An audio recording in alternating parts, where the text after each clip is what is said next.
कालोक पर्वता ये वसन्ति द्विजा देवास्तेभ्यो नित्यं नमाम्यहम्। नमो गोभ्यः श्रीमतीभ्यः सौरभेभ्य एव च। नमो ब्रह्मसुताभ्यश्च पवित्राभ्यो नमो नमः। कृष्णाय वासुदेवाय हरये परमात्मने प्रणतः क्लेशनाशाय गोविन्दाय नमो नमः। शङ्करं शङ्कराचार्यं केशवं बादरायणं सूत्रभाष्यकृतौ वन्दे भगवन्तौ पुनः पुनः। ईश्वरो गुरुरात्मेति मूर्तिभेदविभागिने व्योमवद्व्याप्तदेहाय दक्षिणामूर्तये नमः। नारायण। धर्म की जय हो, अधर्म का नाश हो, प्राणियों में सद्भाव हो, विश्व का गो हत्या गौ माता की परम पूज्य धर्म सम्राट स्वामी श्री करपात्री जी महाराज की, सद्गुरुदेव भगवान की, श्री वृंदावन धाम की, कृष्ण कन्हैया लाल की। हर हर महादेव। सम्माननीय श्रद्धेय स्वामी जी महाराज, विद्वज्जन, आचार्य वृंद एवं आमुख पटल के माध्यम से उपस्थित सभी शिष्टजन, कल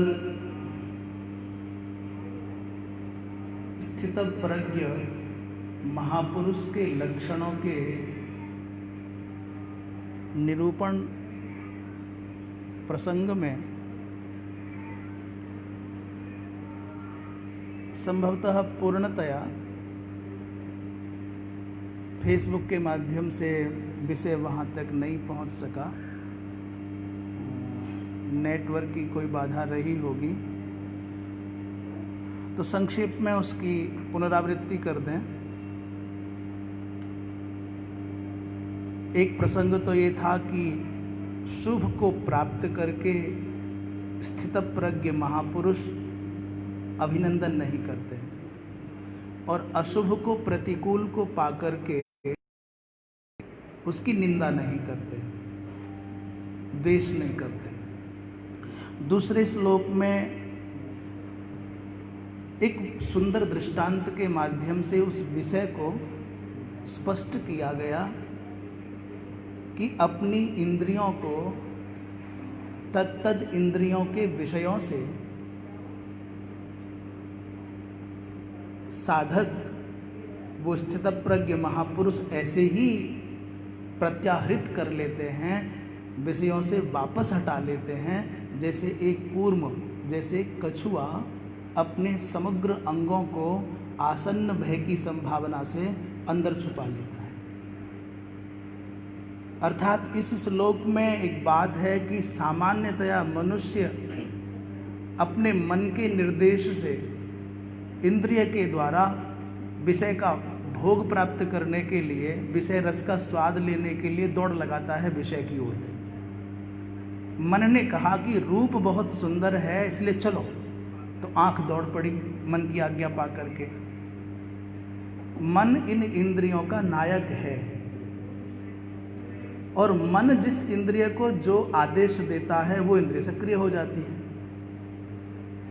इसमें एक अद्भुत बात यह है कि यदि इंद्रिय के साथ में विषय का संपर्क हो जाए पर मन का संयोग नहीं होगा तो उस इंद्रिय के द्वारा ये मन, ये जीव स्वाद नहीं ले सकता विषय का।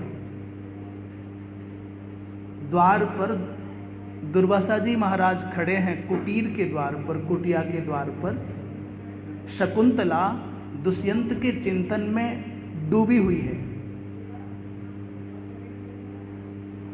इतने अद्भुत ब्रह्मविद वरिष्ठ महापुरुष द्वार पर हैं, आवाज दे रहे हैं शकुंतले शकुंतले। और शकुंतला के कान भी ठीक हैं, आंख भी ठीक है, चेतना भी ठीक है,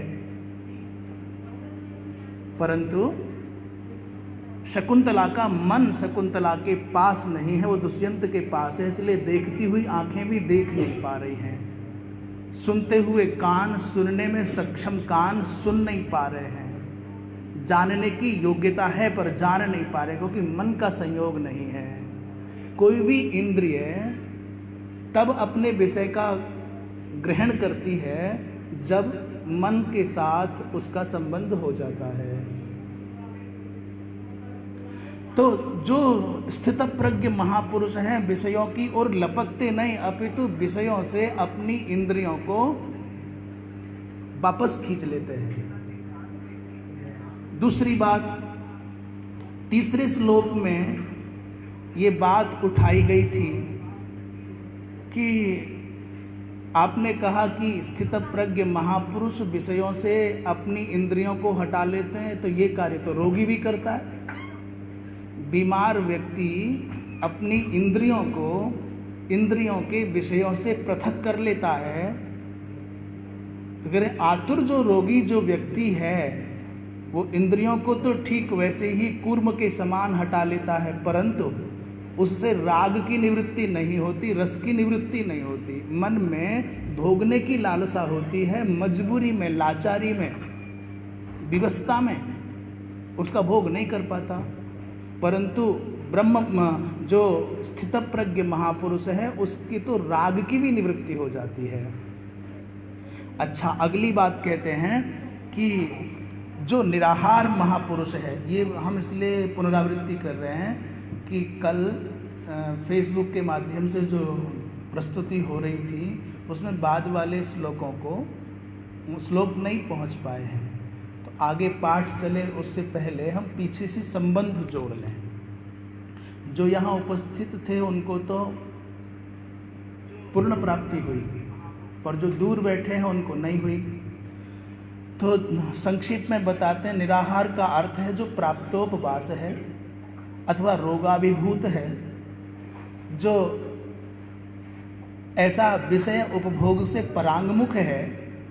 उस निराहार देही को क्या होता है, बोले विषय अभिनिवर्तन्ते, उसके विषय तो छूट जाते हैं पर उसका रस नहीं छूटता है।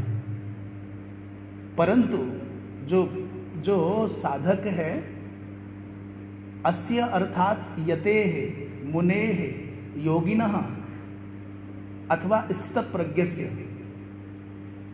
अथवा साधकस्य अस्य तु रसमपि परम परमात्मानं दृष्ट्वा तत्त्वं दृष्ट्वा रसमपि निवर्तते। जो यति है, जो साधक है, उसमें और देहाध्यासी साधारण त्याग के संकल्प से प्रवृत्त हुए व्यक्ति में ये अंतर है कि देहाध्यासी व्यक्ति का त्याग के कारण वस्तु से तो संबंध विच्छेद हो जाता है पर रस से संबंध विच्छेद नहीं होता। उदाहरण के लिए एकादशी के कारण अन्नाहार नहीं करेंगे, ये हमारी मजबूरी है, आज एकादशी न होती तो हम खा लेते, ये प्रवृत्ति देहाध्यासी के साथ होगी। परंतु जो साधक है, जो स्थितप्रज्ञ महापुरुष है, जो यति है, जो मुनि है, जो वैराग्य गुण से संपन्न है, चारों ओर विषय उपलब्ध होने पर भी उसका चित्त उसमें नहीं रमता, उसका चित्त वहाँ नहीं जाता। त्याग में और वैराग्य में ये अंतर है। त्याग में भय है और वैराग्य में अभय है। त्याग में कहता नहीं, दूर दूर पलायन करता है, वस्तु को हटाना चाहता है या खुद हटना चाहता है। परंतु वैराग्य संपन्न जो महापुरुष है वो न स्वयं हटता है न किसी दूसरे को हटाता है, क्योंकि उसका वहाँ चित्त रमण करता ही नहीं है, राग की उत्पत्ति नहीं होती। फिर चाहे कितने भी प्रकार के व्यंजन चारों ओर रखे हों, षड्रस संपन्न व्यंजन रखे हों, राग नहीं होगा तो प्रवृत्ति नहीं होगी, इसलिए भय भी नहीं होगा। त्याग वैराग्य का कच्चा फल है और वैराग्य त्याग का पका हुआ फल है, इतना फर्क है दोनों में। त्याग ही परिपूर्णता से पक करके वैराग्य बनता है और वैराग्य का जो अपूर्ण पक्वता है वैराग्य की, वही त्याग है। त्याग ही पक करके वैराग्य बनता है। ये प्रसंग कल चल गया था, इसके आगे चर्चा करते हैं। भगवान भाष्यकार इस प्रसंग को जोड़ते हुए कह रहे हैं, सम्यक दर्शन लक्षण प्रज्ञा स्थैर्यम चिकीर्षता आदौ इंद्रियाणि स्ववशे स्थापयितव्यानि यस्मात् तत् अनवस्थापने दोषम आह। भगवान भाष्यकार कह रहे हैं कि सम्यक दर्शन लक्षण रूपात्मक जो प्रज्ञा है उसका स्थिरीकरण अत्यंत आवश्यक है, और उस बुद्धि की वृत्ति को स्थिर करना चाहता हुआ जो व्यक्ति है उसके लिए आवश्यक है अपनी इंद्रियों को वश में कर ले। इंद्रियों का वश में करना क्या है? आँखें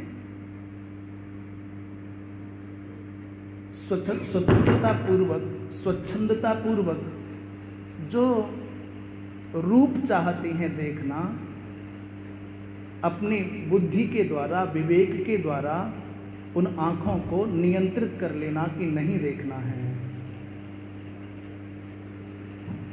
ये कान मन की अनुकूलता से जो संगीत को, स्वर को, शब्द को सुनना चाहते हैं, विवेक के द्वारा नियंत्रण करके कानों को उन शब्दों से दूर कर लेना, ये इंद्रियों का नियंत्रण है। तो इंद्रियाणि आदौ स्ववशे स्थापयितव्यानि, पहले इंद्रियां अपने नियंत्रण में होनी चाहिए। ये बात कठोपनिषद में भी आती है। इंद्रियां हमारे शरीर रूपी रथ में जुड़े हुए घोड़ों के समान हैं। जैसे रथ को चलाने के लिए घोड़ों की आवश्यकता है और घोड़ों को नियंत्रित करने के लिए लगाम की आवश्यकता है और लगाम को संभालने के लिए किसी सारथी की आवश्यकता है, और सारथी और रथ, सारथी जहाँ बैठे उस रथ की आवश्यकता है और रथ की शोभा किसी रथी से है, सवारी से है। तो जैसे रथी की, सारथी की, लगाम की और घोड़ों की और रथ की आवश्यकता होती है, तो उस रूपक को कठोपनिषद में कहा कि शरीर रथ है और इस शरीर रूपी रथ पर बैठा हुआ है रथी कौन? बोले जीवात्मा, आत्मा। तो आत्मा सवारी है, विराजमान है, रथी है, और बुद्धि इसकी सारथी है और शरीर इसका रथ है। इस शरीर में जुटे हुए हैं घोड़े के स्थान पर कौन? बोले इंद्रियां। ये शरीर इंद्रियों के माध्यम से ही चलता है, जैसे रथ घोड़ों के माध्यम से चलता है, पर इन इंद्रिय रूपी घोड़ों को नियंत्रित करने के लिए मन लगाम का काम करता है, पर लगाम को धारण करने के लिए बुद्धि की आवश्यकता है सारथी के रूप में। हम अपने इस शरीर रूपी रथ के माध्यम से जीवात्मा रूपी रथी को अपने लक्ष्य की ओर ठीक प्रकार से ले जा सकें, उसके लिए आवश्यक है कि इंद्रिय रूपी घोड़ों पर मन रूपी लगाम के माध्यम से बुद्धि रूपी सारथी के द्वारा सम्यक नियंत्रण करना सीख लें। बुद्धि सत और असत का निर्णय करने वाली नहीं होगी, उचित और अनुचित का ज्ञान रखने वाली नहीं होगी। जैसे सारथी को, ड्राइवर को, चालक को पता नहीं होगा कहाँ जाना है कहाँ नहीं जाना है, तो भटक जाएगा। इसलिए ड्राइवर जितना सुबुद्ध मार्ग का ज्ञाता होगा उतना अच्छा सहजता से यात्रा होगी। इसलिए बुद्धि को शास्त्र के अनुशासन में सत और असत का निर्णय करने वाला होना चाहिए, और इतना निर्णायक हो, इतना दक्ष हो कि लगाम पर उसकी पकड़ ढीली नहीं होनी चाहिए, मन पर पकड़ ढीली नहीं होनी चाहिए। जिस व्यक्ति की लगाम पर पकड़ मजबूत होगी उसके घोड़े कुमार्ग पर नहीं जाएंगे, स्वेच्छाचारी नहीं होंगे। इंद्रियों को बस में करना अर्थात मन रूपी लगाम को बुद्धि रूपी सारथी के द्वारा नियंत्रण में रखना। और बुद्धि तब शक्तिशाली होगी, सक्षम होगी, जब वो शास्त्र के द्वारा अनुप्राणित सिद्धांतों का पालन करने वाली होगी। इसलिए इंद्रियों का वश में करना इसलिए प्रथम आवश्यक है। कह रहे हैं यदि आपने इंद्रियों को नियंत्रण में नहीं किया, अपने कब्जे में नहीं किया, तो फिर आप लक्ष्य नहीं पा सकते। तत् अनवस्थापने दोषम आह, इंद्रियों के नियंत्रण में न रहने से दोष की संभावना है, भटकाव की संभावना है, उसी को आगे कह रहे हैं। भगवान कृष्ण की मंगलमयी वाणी, यततो ह्यपि कौन्तेय पुरुषस्य विपश्चितः इंद्रियाणि प्रमाथीनि हरन्ति प्रसभं मनः।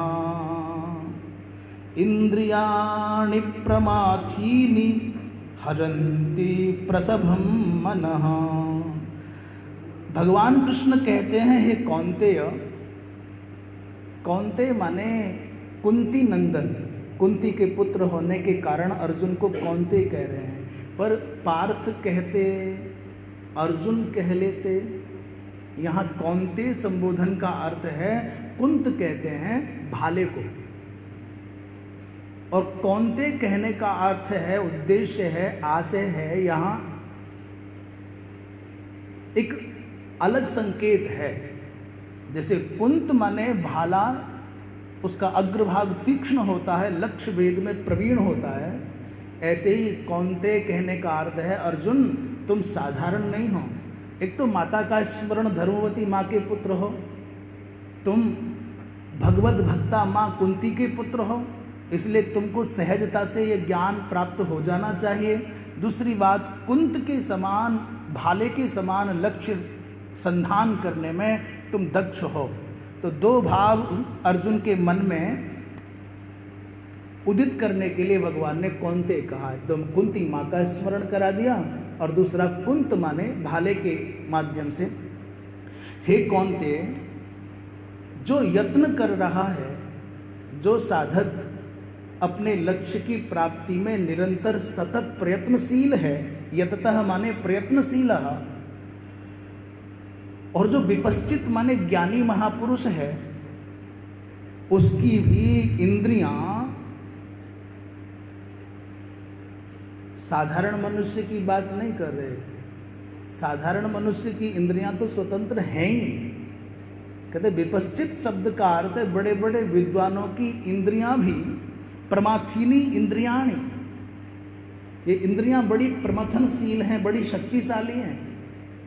और प्रसभम माने बलात्, ये मन का हरण करके विषयों में ले जाती है। यहां उल्टी बात हो गई।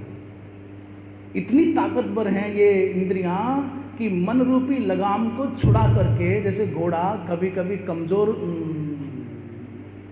मालिक के हाथ से छूट करके लगाम से ही भाग लेता है। आपने देखा ना कभी गौ या जो भी गांव में रहते हैं, जो कृषि आदि से जुड़े हुए हैं, खेतों के व्यापार से, व्यवहार से जुड़े हैं, कभी कभी आप जल पिला रहे हो किसी पशु को, भैंस आदि को या किसी को, तो या वृषभ आदि को, आपके हाथ में उसकी रस्सी है, जंजीर है, श्रृंखला है, पानी पिलाने ले गए या कुछ और कर रहे, या एक स्थान से दूसरे स्थान पर परिवर्तन कर रहे हो, तो छुड़ा के भाग जाता है। और कई बार तो जिसके हाथ में रज्जू है घिसटता भी चला जाता है। कह रहे हैं प्रमाथीनी इंद्रियाणी, ये इंद्रियां जो हैं वो प्रमथनशील हैं, बड़ी शक्तिशालिनी हैं, मन को मथ डालती हैं। और प्रसभम माने बलात् मनः हरन्ति, बलपूर्वक इस मन का हरण करके ले जाती हैं। भगवान भाष्यकार की भावमयी भाषा का दर्शन करें। बोले यततः प्रयत्नम कुर्वतः, जो प्रयत्न करने वाले साधक हैं, ऐसे व्यक्ति के अपि ही यस्मात् कौन्तेय पुरुषस्य विपश्चितो मेधाविनः अपि इति व्यवहितेन संबंधः। साधारण मनुष्य की इंद्रियां उसके मन का हरण करके ले जाएं ये तो कोई बड़ी बात नहीं, परंतु महाराज बड़े बड़े मेधावी, बड़े बड़े विपश्चित, बड़े बड़े उत्तम कोटि के साधक की इंद्रियां भी उसके मन का हरण करके विषयों में ले जाती हैं। क्षमा करना, उद्देश्य नहीं है कि किसी की बात कमजोर बात कही जाए, परंतु इतिहास ऐसा विलक्षण है। श्री नारद जी महाराज के बारे में चर्चा है, श्री विश्वामित्र जी महाराज के बारे में चर्चा है, महर्षि गौतम के बारे में चर्चा है, न जाने महर्षि पराशर के बारे में चर्चा है। अनेक उदाहरण हैं साधना के उच्चतम सोपानों पर आसीन उच्च कोटि की साधना करने वाले साधक का चित्त भी महाराज भटक सकता है। तो जो साधना में लगे हैं, संकल्प सिद्ध महापुरुष हैं, बड़े बड़े मेधावी हैं, विपश्चित हैं, उनकी भी इंद्रियां प्रमाथिनी कैसी हैं? बोले क्षोभकाणी संति प्रमथनशीलानी संति। विषय के अभिमुख पुरुष को क्षुब्ध करके, आकुल करके उसके मन का हरण कर लेती हैं।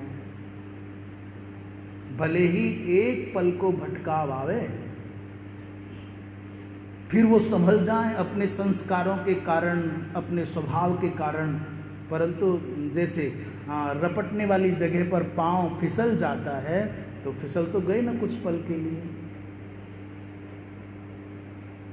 आकुलीकृत्य, आकुल करके, और प्रसभम माने प्रसह्य, प्रकाशम एव पश्यतो, विवेक विज्ञान युक्तम मनः, प्रकाश में रहने वाले विवेक विज्ञान युक्त मन को भी बलपूर्वक एक क्षोभनशील इंद्रियां हरण करके ले जाती हैं। भगवान भाष्यकार कह रहे हैं।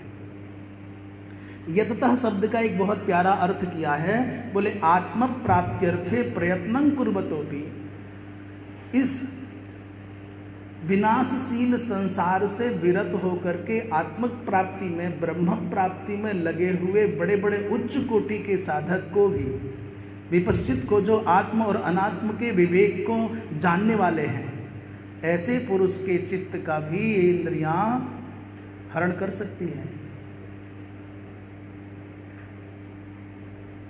एक बहुत सुंदर बात कठोपनिषद में आई है, इंद्रियों से संबद्ध है।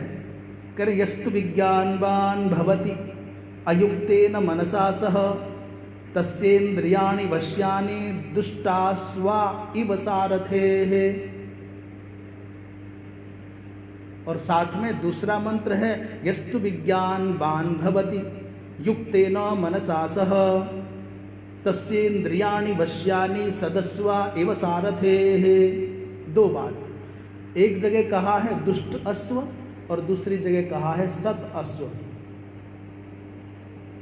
जो विज्ञानवान भवति माने होता है, विज्ञानवान है, परंतु अयुक्तेन मनसा सह, ज्ञानवान तो है परंतु मन अयुक्त है, अभी मन पूर्णतया अपने लक्ष्य की प्राप्ति में डूबा नहीं है। यहाँ तो कहा है अयुक्त मन के द्वारा ज्ञानवान व्यक्ति भी अपनी इंद्रियों के बस में आ जाते हैं, जैसे दुष्ट घोड़ों के चक्कर में सारथी आ जाता है। दुष्ट घोड़ा होगा, अप्रशिक्षित हो, उद्धत हो, बिगड़ा हुआ हो, तो सारथी क्या करेगा वहाँ? मन यदि कमजोर होगा, लगाम यदि ढीली होगी, तो दुष्ट अश्व सारथी को जैसे हरण कर ले जाते हैं, वैसे ही विपश्चित मेधावी विज्ञानवान को भी अयुक्त मन के द्वारा महाराज भटका दिया जाएगा। दूसरा उदाहरण दे रहे हैं, पर यस्तु विज्ञानवान, जो विज्ञानवान है पर युक्तेन मनसा सह, पर मन युक्त है। पहले में तो अयुक्त मन बताया, पर यहां कह रहे हैं जो युक्त मन है, अर्थात मन नियंत्रित है, अनुशासित है। और ये मन कैसे अनुशासन में आवे और मन उच्छृंखल क्यों होता है? एक ही कारण है, आपका वातावरण, आपका परिवेश। जैसा आपका वातावरण होगा, जैसा आपका परिवेश होगा, जैसा आपका संग होगा, वैसा आपका रंग और ढंग हो जाएगा। इसके तो असंख्य उदाहरण हैं। संग का तो ऐसा प्रभाव है, आप अच्छे व्यक्ति के संग रहने लग जाएंगे तो अनायास बिना किसी प्रयत्न के आपसे पुण्य कर्म हो जाएंगे। चलो ना वृंदावन, चलो ना गंगा जी, आपका मन नहीं, चलो ना यमुना जी, तो महाराज बिना किसी प्रयत्न के संसर्ग मात्र से आपसे अच्छा काम हो जाएगा। और यदि कुसंगी के संग बैठ जाओगे, यार क्या जाता है, खा लेना एक बार, पी लेना एक बार, चलना, अरे कुछ कर लो जिंदगी में मौज, नहीं तो जीवन निकल जाएगा, ऐसे लो कर लिया। बिना प्रयत्न के, बिना उद्योग के संग के कारण आप कुमार्ग पर अनायास चले जाते हैं, मित्रता के बहाने से कुत्सित कर्म में आप प्रवृत्त हो जाते हैं। ऐसे ही संग अच्छा होगा तो अनायास आपसे अच्छे कर्म हो जाएंगे। इसलिए मन को यदि अच्छा करना है तो अपने संग को देखना होगा, चेक करना होगा कि हमारा संग कैसा है, वो बोलने वाला, वो साथ रहने वाला व्यक्ति कैसे सोचता है, कैसा आचरण करता है। उसके बाद प्रभाव होगा तुम्हारे अन्न का, तुम्हारा खान पान। जब तक आप अपने वातावरण का, अपने परिवेश का, अपने संग का शोधन नहीं करेंगे, और दूसरी बात आप अपने आहार का, अपने भोजन का शोधन नहीं करेंगे, तब तक आप कल्पना भी ना करें कि सन्मार्ग पर बढ़ पाएंगे, आप आध्यात्मिकता के पथ पर चल पाएंगे। प्रवृत्तियां हमारी यदि तमोगुणी होंगी तो सात्विक कभी नहीं हो सकते। तो यस्तु विज्ञानवान भवति परंतु युक्तेन मनसा सह, मन को ठीक रखना है, युक्त रखना है तो सत्शास्त्रों का स्वाध्याय निरंतर करना चाहिए, सज्जनों का संग सदा करना चाहिए, सत आहार सदा करना चाहिए, असत आहार नहीं, जैसा तैसा कहीं भी कुछ भी खाना, जैसे कैसे किसी के भी साथ रह जाना, किसी के बिस्तर पर सोना, किसी के कपड़े पहनना, किसी के चप्पल पहनना, किसी की वस्तु प्रयोग करना, दूसरों के बर्तनों में भोजन करना और दूसरों का झूठा खाना, ऐसा करने वाले लोग कभी भी इस धरती के इतिहास पर पहले परमात्मा प्राप्ति के पथ पर आगे बढ़े नहीं, आज बढ़ नहीं रहे हैं, आगे कभी बढ़ नहीं सकते। ऋषि कहते हैं कि सबका सम्मान करो, सबका आदर करो, पर व्यवहार में शुचिता हो, पवित्रता हो। तो युक्त मन के साथ विज्ञानवान व्यक्ति होगा तो तस्य इंद्रियाणि वश्यानि, उसकी इंद्रियां बस में रहती हैं। कैसे बोले, सदस्वा इव सारथे है, जैसे सारथी के बस में अच्छे नियंत्रित अनुशासित घोड़े रहते हैं। अब हमारी इंद्रियां दुष्ट हैं कि सत हैं, ये देखना होगा, अच्छी हैं कि बुरी हैं। रामानुजाचार्य जी ने अपने भाष्य में बात कही, यथाग्निरुद्धत शिखः कक्षम दहति सा नीलः तथा चित्तस्थितो विष्णुः योगिनाम सर्वकिल्बिषम।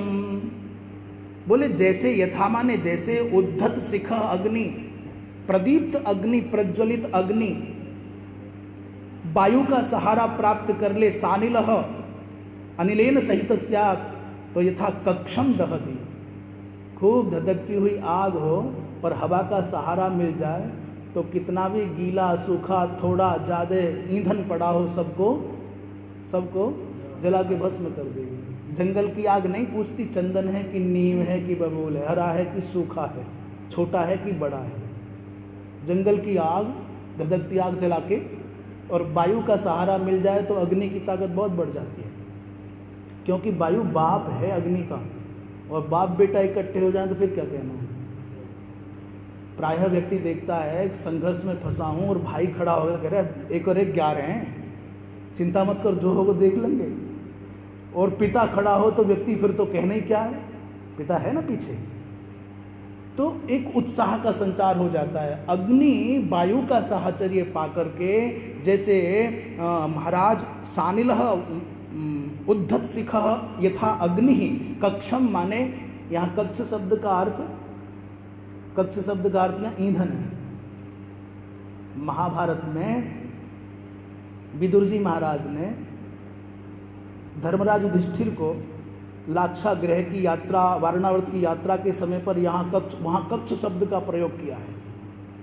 तो कक्ष माने ईंधन, ईंधन को जला देता है, वैसे तथा चित्त स्थितो विष्णु, वैसे ही चित्त में बैठे हुए भगवान नारायण, भगवान विष्णु योगियों के चित्त में अवस्थित कदाचित किसी कोने में पड़े हुए सब किल्बिष हों उनको जला के भस्म कर देते हैं। जैसे वायु का साहचर्य पाकर के अग्नि समग्र ईंधन राशि को जला के भस्म कर देते हैं, वैसे ही भगवान नारायण चित्त में विराजमान हैं और योगियों के महाराज सब किल्बिषों को जला करके भस्म कर देते हैं, तब योगी निष्पाप हो जाते हैं। आगे कहते हैं तानि सर्वाणि संयम्य युक्त आसीत मत्परः वशे हि यस्येन्द्रियाणि तस्य प्रज्ञा प्रतिष्ठिता। तानि सर्वाणि संयम्य, सर्वाणि तानि कानि बोले इंद्रियाणि, उन सब इंद्रियों को बस में करके संयम में करके जो युक्त माने योगी है, निरंतर प्रयत्नशील है, वो मत्परः अर्थात मत्परायण हो जाए। मत्परः तात्पर्य है कि भगवत परायण हो जाए। महाराज जिसकी इंद्रियां उसके बस में हैं, यस्येन्द्रियाणि बसे तस्य प्रज्ञा प्रतिष्ठिता। एक बात साफ हो गई, जिसकी इंद्रियां अनुशासन में हैं वो स्थित प्रज्ञ है, और जिसकी इंद्रियां नियंत्रण में नहीं हैं वो चंचल मति, वो विषय से आकृष्ट होने वाली बुद्धि वाला, महाराज स्थिर बुद्धि वाला नहीं हो सकता, वो साधक नहीं हो सकता। तो अब तक जो निष्कर्ष निकला है कि जिसकी इंद्रियां नियंत्रण में है उसी की बुद्धि स्थिर है, और जिसकी इंद्रियां नियंत्रण में नहीं है वो चाहे कितना भी ऊपर से अभिनय का आवरण करे, महाराज उसके हाथ कुछ नहीं है। केवल बढ़िया बढ़िया शब्दों का प्रयोग करके समाज में प्रशस्ति प्राप्त भले ही कर ले। भगवान भाष्यकार कह रहे हैं तानि सर्वाणि संयम्य, माने संयमनम वशीकरणम कृत्वा, उन सब इंद्रियों को बस में करके, युक्त माने समाहित हो करके महाराज मत्परः मेरे परायण हो जाए। किम बोले अहम वासुदेवः सर्व प्रत्यगात्मा परो यस्य स मत्परः। माने अहम का अर्थ है, मत्परः शब्द का अर्थ कर रहे हैं मत में माने अहम, मत्परः माने अहम। भगवान भाष्यकार कहते हैं अहम माने आत्मा वासुदेवः, सब प्राणियों के चित्त में अवस्थित जो चेतना है वो वासुदेव परमात्मा भगवान कृष्ण अथवा भगवान नारायण अथवा परमात्मा अथवा ईश्वर अथवा ब्रह्म अथवा भगवान, शब्द अलग अलग कहे जा सकते हैं, परंतु ईश्वर सर्वभूतानां हृदयसेर्जुन तिष्ठति, जीव मात्र के हृदय में परमात्मा की सत्ता है, और वो कौन है बोले वासुदेव। तो तत्परायण मत्परः अर्थात मेरे परायण होकर के रहे, अन्य पर ना। भगवान के भक्त कहलावे साहब, ये हमारे शंकर जी इष्ट हैं कि राधा रानी इष्ट हैं कि बिहारी जी हमारे इष्ट हैं कि हम विष्णु के भक्त हैं कि राम के भक्त हैं, ऐसा चंदन से, माला से, वस्त्रों से हम प्रदर्शन करते हैं कि हम अमुक परंपरा के अमुक देवता के भक्त हैं। वृंदावन में रहो तो राधे राधे बता देंगे सब, हम राधे के भक्त हैं। अयोध्या चले जाओ तो सीताराम राम राम, काशी जी चले जाओ तो हर हर महादेव, जय जगन्नाथ, जय द्वारिकाधीश। हम अपने व्यवहार से ये प्रदर्शन करते हैं, कपड़ों से, माला से, चंदन से, कि हम उनके हैं, और अपेक्षा और आशा करते हैं संसार के लोगों से कि ये आवे, दक्षिणा दे जाए, कुछ हमको दे। ये दुर्भाग्य है।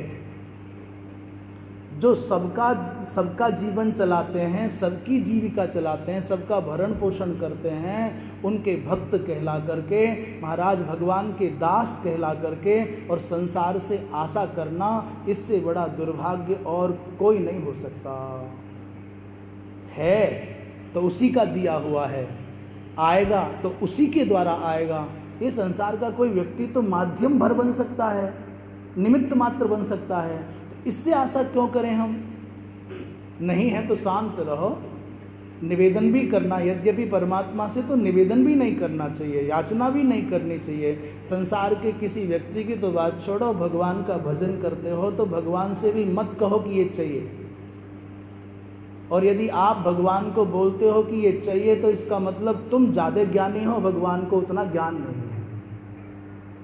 जो व्यक्ति भगवान को बताता है कि मुझे ये चाहिए, वो ये सिद्ध करता है कि मैं ज़्यादा ज्ञानी हूँ, और वो ज्ञानी नहीं है, वो सर्वज्ञ नहीं है। भगवान से मांग करना, अपनी याचना करना, इसका मतलब ये है।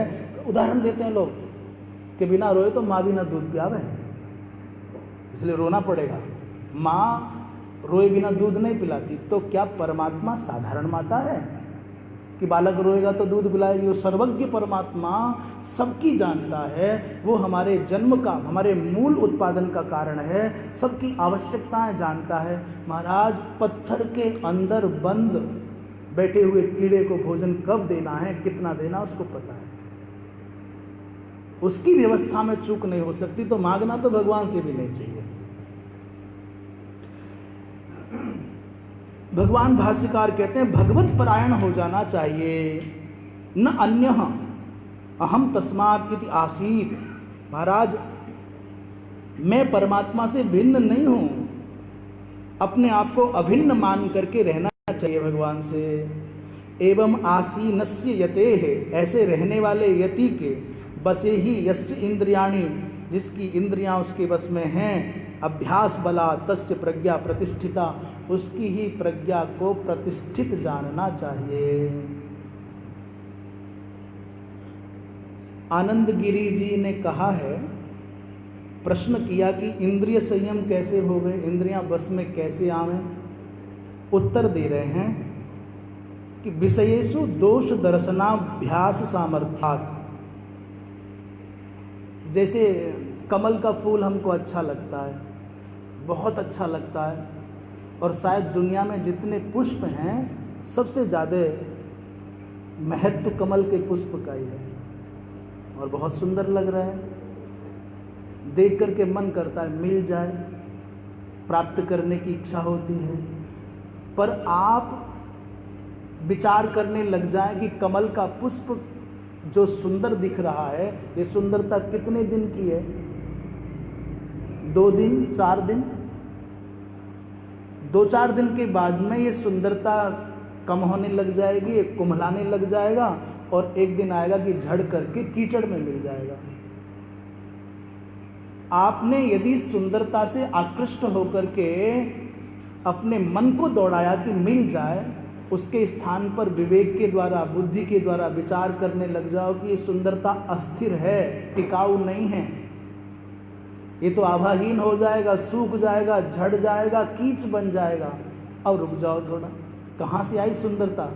ये कमल का फूल आज जो दिख रहा है इतना खूबसूरत, पहले कली था, कली उतनी सुंदर नहीं थी। उस कली के होने से पहले पत्ता था, बेल थी, वो उतनी खूबसूरत नहीं थी। और इस बेल के होने से पहले ये पानी में था, वो उतना खूबसूरत नहीं था, क्योंकि जहाँ कमल होता है पानी गंदला होता है। और ये कहाँ उपजता है? बोले कीचड़ में, तो कर लो कीचड़ से प्यार। आपने इसके परिणाम पर विचार कर लिया कि कमल अंत में होगा क्या होगा, इसका परिणाम क्या होगा, तो प्रेम नहीं कर पाओगे।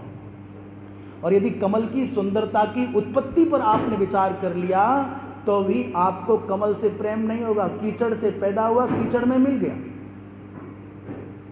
ऐसी कोई सुंदर स्त्री पर तुम्हारा चित्त जा रहा है तो 20 वर्ष पहले उसके जीवन का उद्भव देख लो, और 30-40 साल के बाद में क्या दशा होगी, ये परिणाम पर विचार कर लो। तो आपको जो आपात रमणीय, जो केवल देखने में अच्छी लग रही है, सुंदरता आकृष्ट नहीं करेगी। विचार के द्वारा, विवेक के द्वारा आपका चित्त कहीं जाता भी हो तो विचार और विवेक के द्वारा आप अपने चित्त का समाधान कर सकते हो। इन इंद्रियों का यदि आकर्षण किसी विषय में है तो उस आकर्षण का जो विषय है उसका दोष दर्शन करो। इस शरीर पर मरते हैं तो शरीर में क्या है? हड्डियां हैं, चमड़ा है, मांस है, रक्त भरा हुआ है, और इस बर्तन के अंदर क्या है? बोले मलमूत्र भरा हुआ है। कर लो, प्रेम करोगे? मलमूत्र से भरे हुए भांड में चाहे वो सोने का ही क्यों ना हो, कोई प्रेम करेगा? कि दोष दर्शन सामर्थ्यात इंद्रियाणी संयतानी भवंती, तो इंद्रियां संयत हो जाएंगी। और महाराज नहीं किया ऐसा तो इंद्रियां नियंत्रण में नहीं आनी। परस्मात् आत्मनो नाहम अन्योस्मीति प्रागुक्तानो संधानस्य आदरेण नैरंतर्य दीर्घ कालानुष्ठान सामर्थ्य। महाराज, परस्मात् उस परमात्मा से अहम अन्य न, मैं अन्य नहीं हूं, ऐसा निरंतर अनुसंधान करे और उस अनुसंधान का आदर भी करे तो निरंतर दीर्घ काल पर्यंत ऐसा चिंतन करने वाले व्यक्ति का चित्त, उसकी इंद्रियां नियंत्रण में आ जाती हैं। सरल भाषा में कहें, जो अच्छा लग रहा है, चाहे वस्तु हो, चाहे व्यक्ति हो, चाहे स्थान, उसे मन हटा दो तो आप बच जाओगे। चाहे भौतिक उन्नति करनी हो, चाहे आध्यात्मिक उन्नति करनी हो, जहाँ आपका चित्त रमण करता हो, चित्त को जो अच्छा लगता हो, आप वहाँ से अपने मन को हटाओ। उसमें दोष दर्शन करो कि नहीं, ये सदोष है, ये पतन का कारक है, ये बंधन का कारक है। रामानुजाचार्य जी महाराज ने एक बात कही है,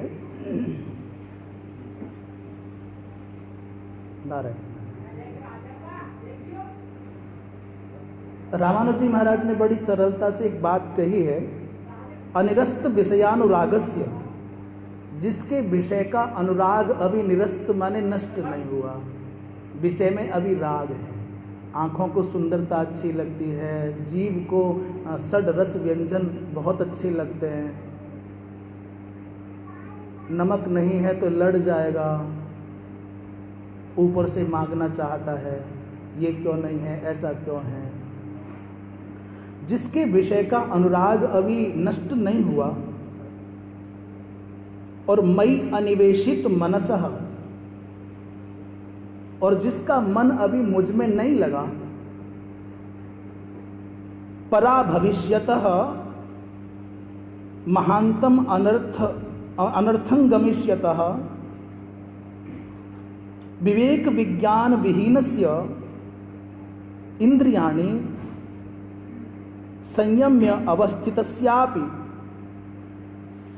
महाराज, जिसके विषय का अनुराग नष्ट नहीं हुआ, जिसका मन मुझ में नहीं लगा, जो महान अनर्थ की ओर जा रहा है, वो जो विवेक और विज्ञान से रहित है, भले ही वो इंद्रियाणी संयम्य अवस्थितस्यापि, कदाचित वो इंद्रियों को कंट्रोल में करने का नाटक करके बैठे भी, साहब इतने समय तक नहीं बोलते हैं, इतने समय तक नहीं देखते हैं, इतने समय तक नहीं खाते हैं, इतने समय तक नहीं मिलते हैं, आदि आदि, इतने समय तक एक ही जगह बैठते हैं।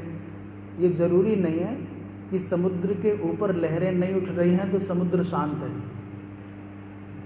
ये कोई ज़रूरी नहीं है कि सरोवर के ऊपर लहरें नहीं उठ रही तो सरोवर, ये कोई गारंटी है क्या? उसके अंदर रहने वाली जो मछलियां हैं, मगरमच्छ हैं, उनकी उथल पुथल ऊपर नहीं आ रही पर अंदर है। ऊपर की लहरें तो वायु के प्रभाव से दिखती हैं, पर अंदर की जो उथल पुथल है, जैसे समुद्र के ऊपर से शांत होने पर भी अंदर रहने वाले जीवों के कारण उसमें उथल पुथल हो सकती है, ऐसे ही ऊपर से शांति का, सौम्यता का, संतोष का लवादा ओढ़ करके चुप गुमसुम बैठे व्यक्ति को मत समझना कि एकदम पक्का शांत हो गया है। अंदर की हलचल पर अपनी चतुराई से आवरण डाल लिया हो सकता है, पर बुरा नहीं है। ये पथिक है, यात्रा है, चल रहा है धीरे धीरे धीरे धीरे।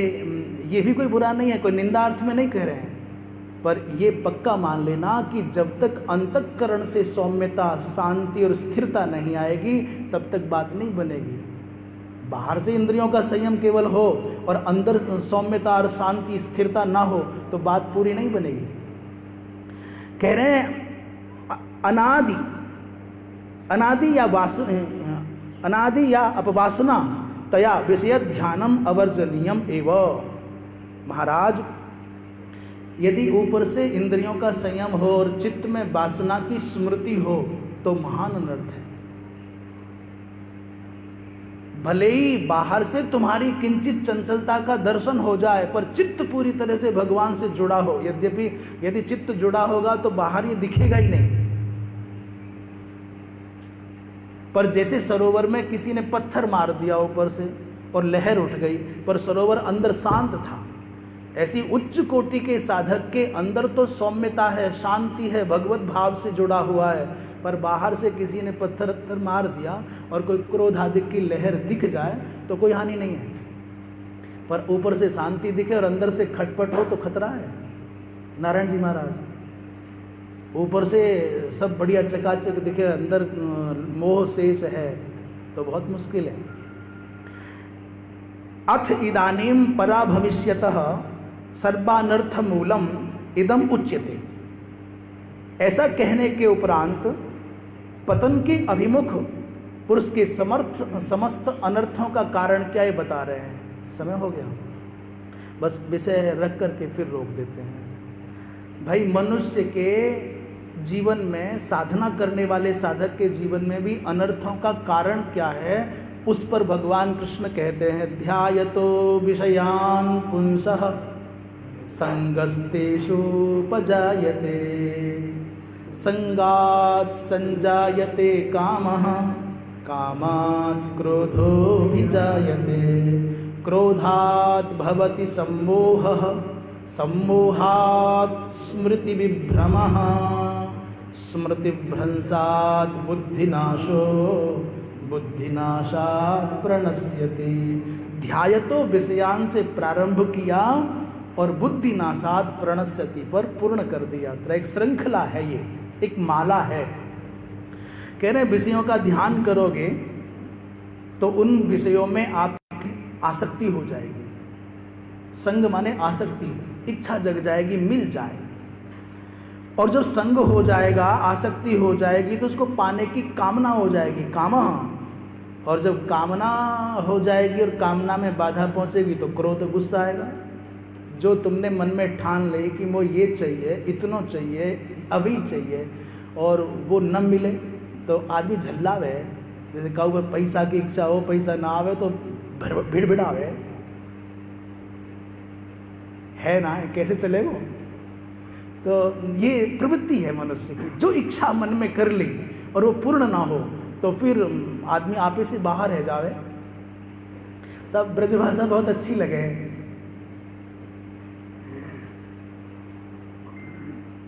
क्रोध का मतलब है कामना में, कामना की प्राप्ति में बाधा है तो गुस्सा है। काम यदि अबाध है तो क्रोध नहीं आएगा। इच्छा तुम्हारी पूर्ण होनी तो गुस्सा क्यों करोगे। और जरा सी बाधा पहुंची तो क्रोध आएगा, और क्रोध हुआ तो सम्मोह हो जाएगा, सम्मोह हुआ तो स्मृति का विभ्रम हो जाएगा, स्मृति भ्रंश हुई तो बुद्धि का नाश हो जाएगा। और महाराज, बुद्धि का नष्ट होना ही व्यक्ति का नष्ट होना है। इस पर भाष्यकार की दृष्टि से, अन्य आचार्यों की दृष्टि से, स्वानुभव से और महापुरुषों के प्रसाद से विचार अग्रिम सत्र में अर्थात भगवत कृपा से कल होगा। अब यही वाणी को विराम। पूर्णमदः पूर्णमिदं पूर्णात् पूर्णमुदच्यते पूर्णस्य पूर्णमादाय पूर्णमेवावशिष्यते।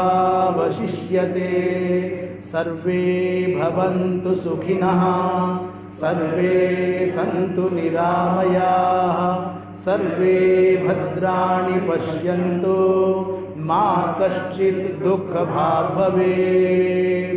नारायण नारायण नारायण।